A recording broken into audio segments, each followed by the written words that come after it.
In today's video, I'm going to teach you how to unlock your domain at HostGator and get the EPP code for transferring your domain. Then I'll guide you through transferring your domain to Hostinger smoothly.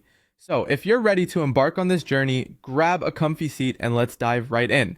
First things first, we'll start by unlocking your domain at HostGator. Begin by visiting the HostGator website and logging into your account. You'll want to navigate to the Domains section, where you'll find your list of domains. Select the domain you wish to transfer. Once you've clicked on it, look for the option that allows you to manage the domain settings. Here you should see an option to unlock the domain. Domains are typically locked by default as a security measure to prevent unauthorized transfers, so unlocking it is a crucial first step. Be sure to save any changes you make before leaving this page. Next, we'll get that all-important EPP, or authorization code. This code is essential for transferring your domain to a new registrar because it acts like a password, ensuring that only the current domain owner can authorize the transfer. Still, within the domain management settings on HostGator, locate the option to request or view your EPP code.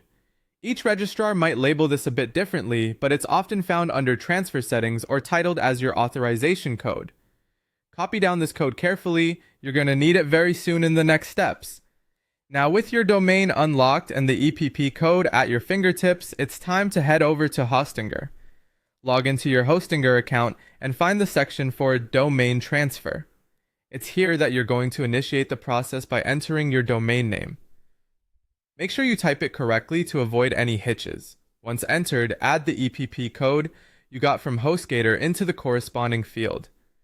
Before moving forward, check if a transfer fee applies. This is a standard industry practice and just part of the transfer process. Prepare for this financial step so everything proceeds without a hiccup. Once the payment is confirmed, you're almost at the finish line. Finally, all that's left to do is confirm the transfer via email. Hostinger will send you an email to the address registered with your domain to verify the transfer's validity. Follow the link or the instructions in the message to approve the transfer. From here, it's mostly a waiting game. Domain transfers can take up to 7 days to complete. During this time, keep an eye on your email for any updates or further actions you might need to take. And that's all there is to it. By following these steps, you've successfully unlocked your domain at HostGator, obtained your EPP code, and initiated a smooth transfer to Hostinger. Thanks so much for watching, and good luck with your domain transfer.